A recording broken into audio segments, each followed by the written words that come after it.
আমি আমার ভিডিওগুলি আমি সামাজিক ভিডিও বানাই এবং সমাজ এবং পরিবেশ নিয়ে আমি ভিডিওগুলি বানাই। যদি আমার ভিডিওগুলি ভালো লাগে অবশ্যই শেয়ার করে দিবেন আপনারা।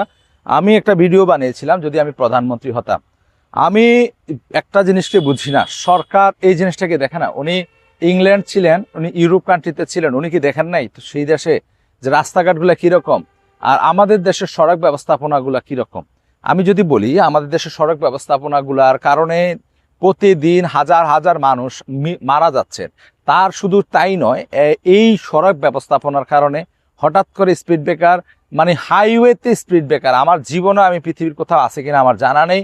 মহাসড়কের মধ্যে স্পিড ব্রেকার, এবং এই স্পিড ব্রেকারের কারণে দেখা যায় অন্য ডিস্ট্রিক্টের যখন একটা গাড়ির চালক যখন এই ডিস্ট্রিক্টে আসে, তার অপরিচিত জায়গায় যদি যায় তাহলে কিন্তু দেখতে পাওয়া যায় না, তখন কিন্তু ঠাস করে মেরে দেয় স্পিড ব্রেকারটার উপরে। তখন এই স্পিড ব্রেকারটার কারণে হয় কি, হয়তো গাড়ি নিয়ন্ত্রণ হারিয়ে খাদে পড়ে যায়, অ্যাক্সিডেন্ট হয়ে যায়। হয়তো দ্বিতীয়ত আরেকটা সমস্যার সৃষ্টি হয়, সেটা হচ্ছে গাড়ির ভেহিকলের মালামালগুলো নষ্ট হয়। এই যে গাড়ির যে যন্ত্রাংশগুলো নষ্ট হয়, এই যন্ত্রাংশগুলার দায়ভার কে নেবে? আমি যদি আপনাদেরকে একটু বলি যে এই যন্ত্রাংশগুলা প্রতি বছর লক্ষ লক্ষ কোটি ডলার শুধু এই যন্ত্রাংশ ইম্পোর্টে বাংলাদেশে মালামাল নষ্ট হয়।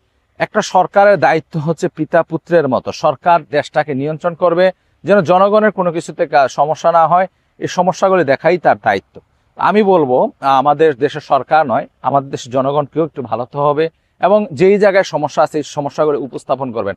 আপনার আমার এই ক্যামেরার মধ্য দিয়ে তুলে ধরার মধ্য দিয়েই কিন্তু সমস্যাগুলা সরকার দেখবেন এবং এগুলা কিন্তু সমাধানের চেষ্টা করবেন। আশা করি আমার ভিডিওটা ভালো লাগলে শেয়ার করে দিবেন। আসসালামু আলাইকুম ওয়া রাহমাতুল্লাহি ওয়া বারাকাতুহু।